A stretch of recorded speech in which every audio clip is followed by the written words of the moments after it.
अगर चले बाड़ू लाल लाल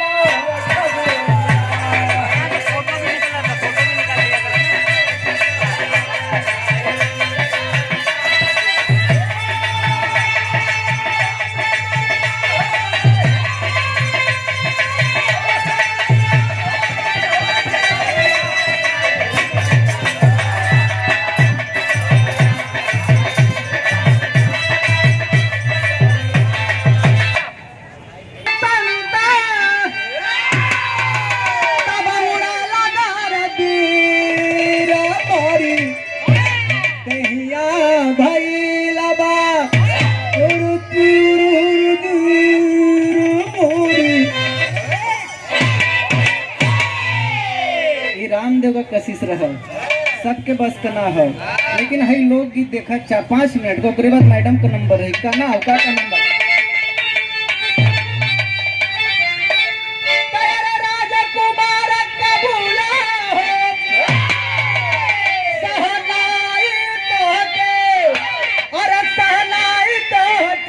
जन्म दिनवा का लख लख बधाई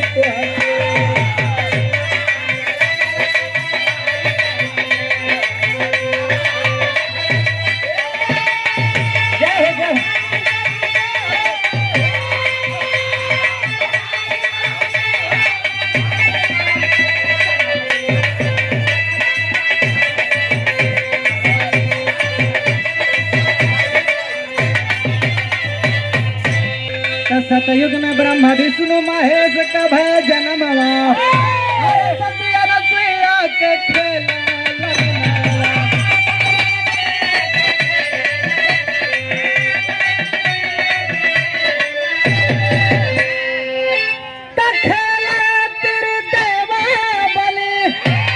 और भाई बहन के हो जन्म दिनवा लख लख बधाई कहते।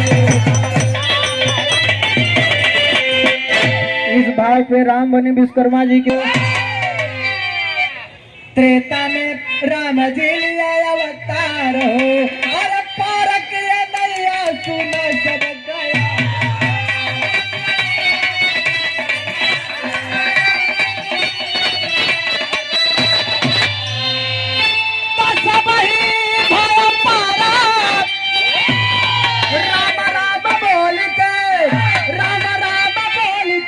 जन्म दिनवा का लख लख बधाई।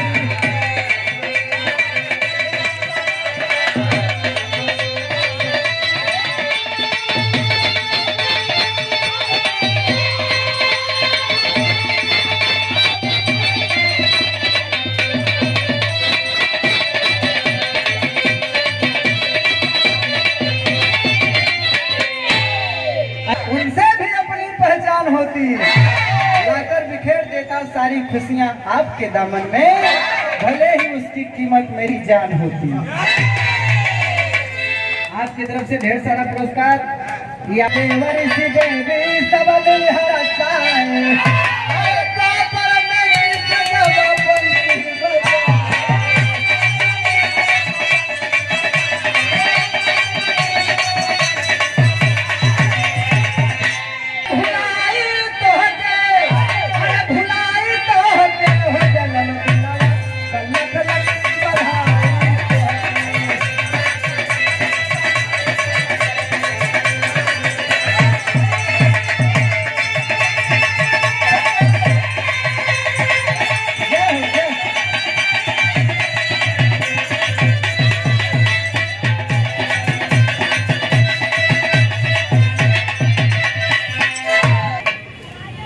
कलयुग में गजब भया विधि का रचनवा राजकुमार भैया को भैया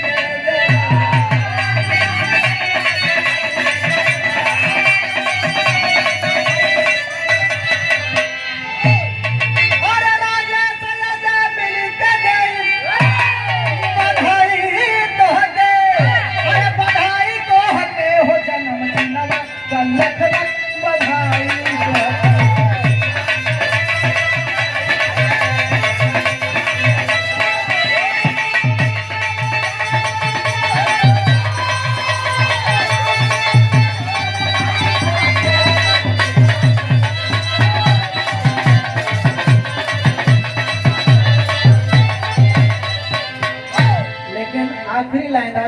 भैया तो ना हो, लेकिन उनके लिए आखिरी लाइन कहना हो, उसके बाद वर्ड के नंबर हो कि अरे जोड़ी बनल रहे हो नमस्कार हो।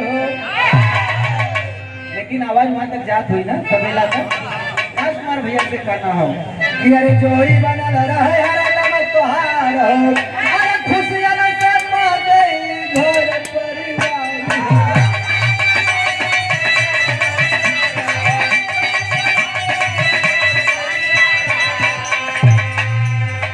एक चीज और कहना चाहूंगा, क्या कहना चाहूंगा कि अरे अच्छा लगे सुनो कर, अरे गवाही तो हटे।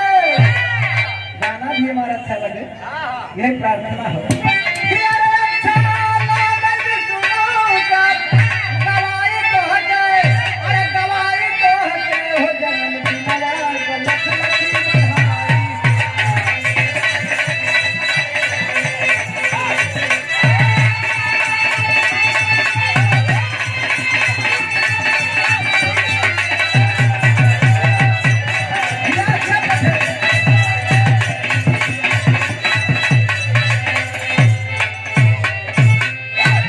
आखिरी लाइन में कहना हो ढेर सारा पुरस्कार जेपी महात्मा जी की तरफ से मिर्जापुर की धरती से आपकी तरफ से 201 रुपए का पुरस्कार चढ़ाबंधन है। दिन दुना रात सुनना, ऐसी तरक्की करे और ऐसे विराग गुआवत रहे।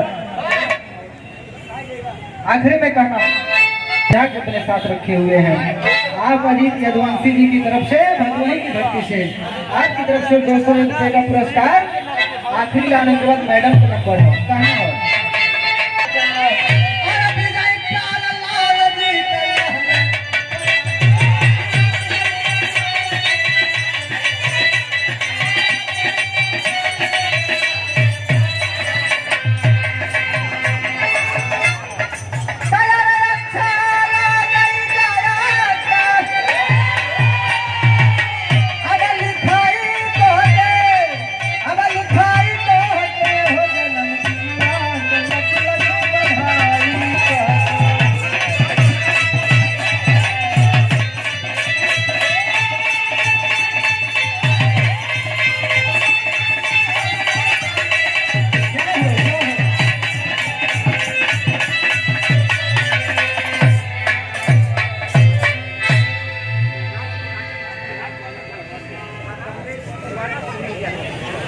कमलेश दीवाना सुनील यादव जी की तरफ से कौन धरती बतौलो भैया?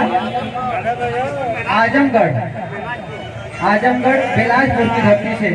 अगर कोनो गलती हो जाए बोले में फिर से दई की बुलवा लेना भाई, कोनो दिक्कत ना हो। जय बात देवर तैवर का भैया गलत हो ध्यान रख गावत हुए काटल या गाल गमत हुआ बोले यही रात।